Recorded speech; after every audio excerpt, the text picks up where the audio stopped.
안녕하세요, 닥터윤입니다. 오늘도 커뮤니티 글 보면서 많은 이야기 나눠보도록 하겠습니다. 가족력이 있는데요.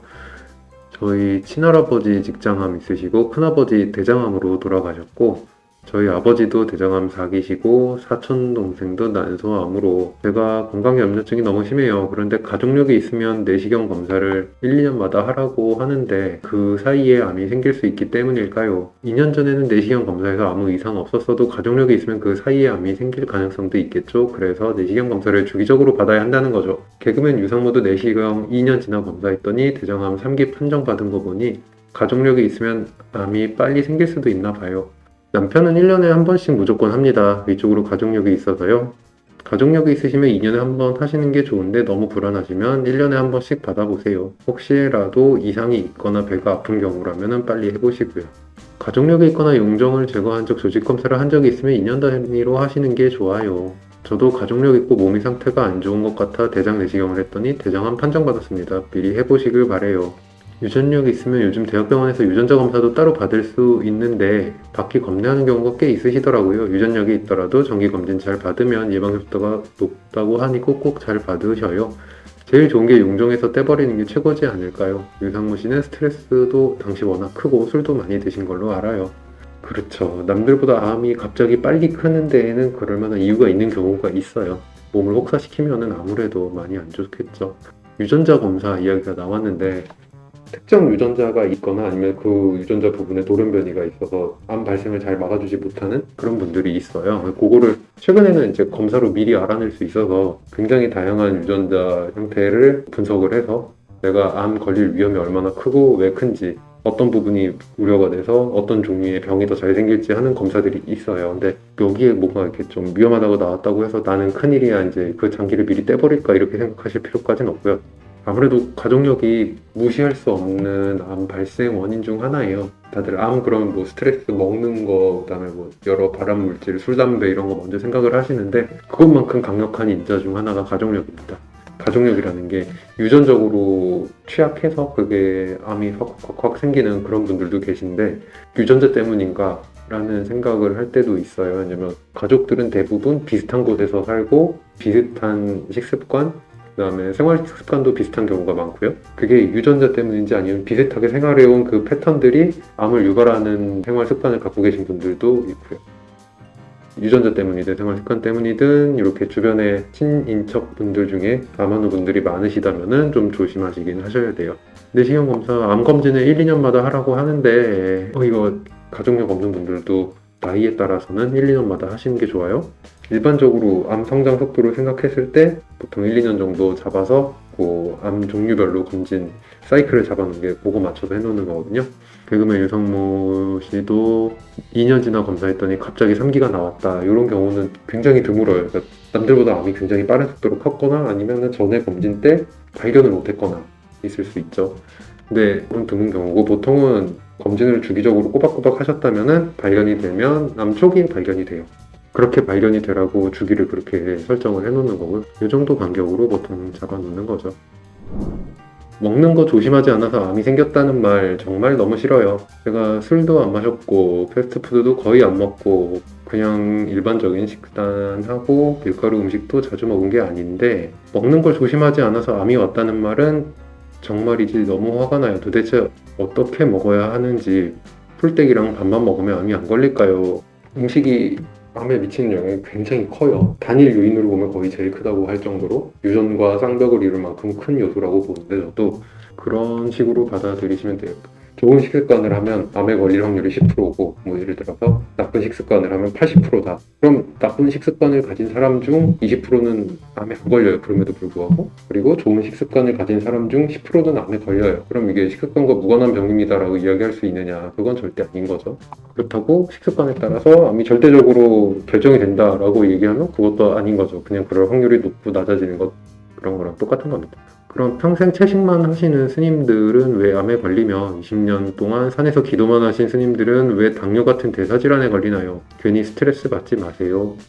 채식하시는 분들이 대사질환에 걸릴 확률이 낮기는 하지만 많이 걸리세요. 당뇨 있는 스님들 되게 많으세요.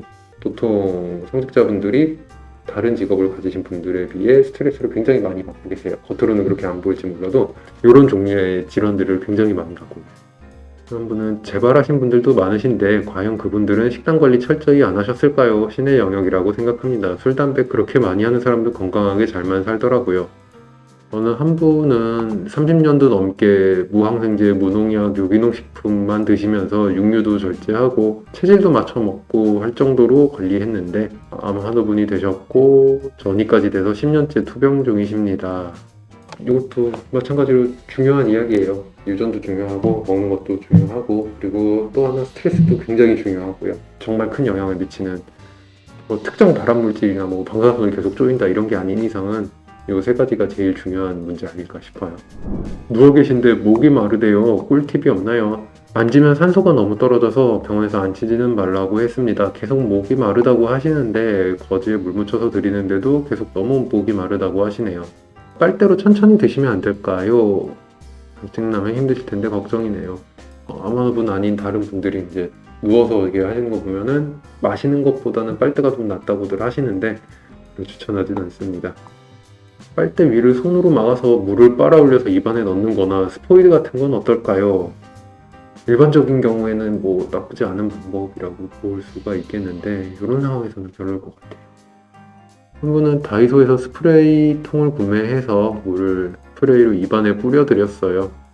요거는 요거대로 나름 쓸모가 있을 것 같아요. 입 자체가 말라서 힘든 분들이 계시거든요. 네, 스프레이로 이렇게 입안 전체에 물을 뿌려주는 게 도움이 될 수 있겠네요. 근데 너무 많이 뿌리면 안 돼요. 그다음에 한 분은 살이 안 들리게 고개는 꼭 옆으로 돌려서 들이세요. 네, 이것도 중요합니다. 누워서 뭘 먹을 때는 고개를 옆으로 드는 게 훨씬 유리합니다. 반드시 이러고 들어가면 훨씬 위험해요. 산소가 떨어진다는 게 산소 포화도가 떨어지신다는 것 같은데 산포도가 떨어지시는 거는 많이 상태가 안 좋으신 분들이 이제 산포도를 재기 시작하시는데 병원에 안 계신가 보네요.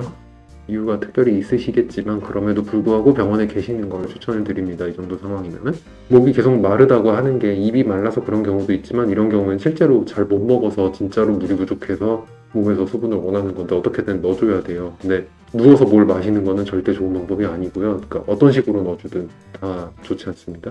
그러니까 산포도가 내려갈 정도면 이게 호흡이 제대로 안 되고 있다는 얘기거든요. 근데 뭐가 이렇게 흡인이 잘못되면 흡인성 폐렴으로 빠지거나 할 가능성이 높아서 냉정하게 얘기하면은 이런 분들은 그냥 콧줄로 수분과 음식을 넣어주는 게 제일 정확한 답이에요. 그리고 뭐 안 되면 수액이라도 꽂아서 어떻게든 공급을 하는 게 좋습니다.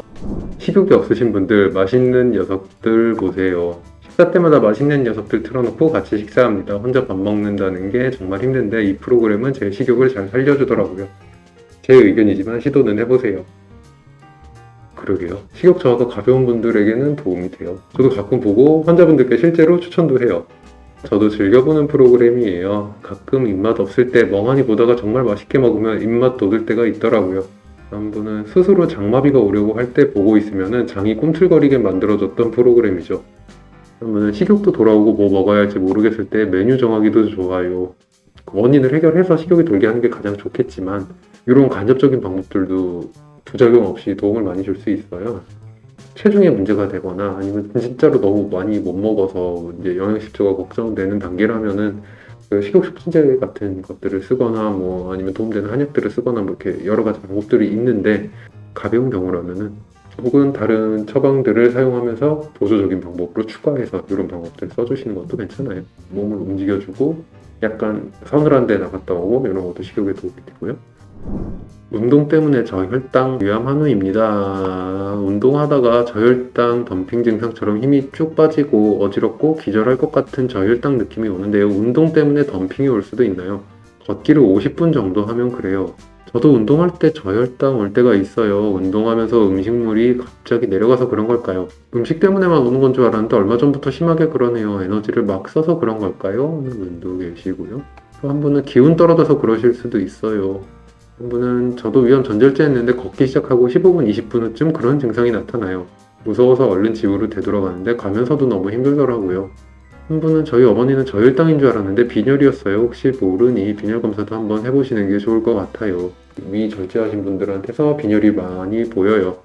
보통 철결핍성 빈혈을 특히나 지금처럼 못 먹는 경우라면 먼저 생각을 하시는데 그거 말고도 위가 절제돼서 흡수를 못하는 대표적인 영양소가 비타민 부족해서 오는 적혈구를 제 사이즈로 잘 만들게 유지해주는 비타민 흡수가 안 되는 경우가 있어요. 그래서 빈혈 검사도 한 번은 꼭 해보시는 게 좋습니다. 어느 정도 절제하고 시간이 흐르셨다면. 한 분은 그래서 운동 전 사탕 하나를 입에 넣고 주머니에 한 개 더 넣어갑니다. 그러면 저혈당 증상이 안 오더라고요. 좋은 방법이네요. 당 있으신 분들이 이렇게 많이 하시죠.